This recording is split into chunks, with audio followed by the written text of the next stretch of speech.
En 'n lekker, hartlike goeiemôre vir jou. Julle, wat gaan aan? Mense sterf, motorfietsse word gesteel, en die vyand wat rondloop soos brullende leeu, hoor mooi, om te soek wie hy kan verslind, uitmekaar uitskeer.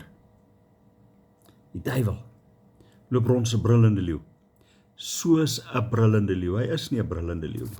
Luister gou wat staan in Psalm 131 vers 2. Hy sê: Ek het rus en kalmte gevind, soos 'n kindjie wat by sy moeder tevredenheid gevind het. So het ek tevredenheid gevind. As jy teenoor God vasnestel, is dit amper soos wat 'n kind deur die ma vasgehou word. Soos wat 'n kind by die ma vertroosting vind. Soos wat 'n kind aan die bors van die ma lê en weet, hy's veilig, sy's veilig.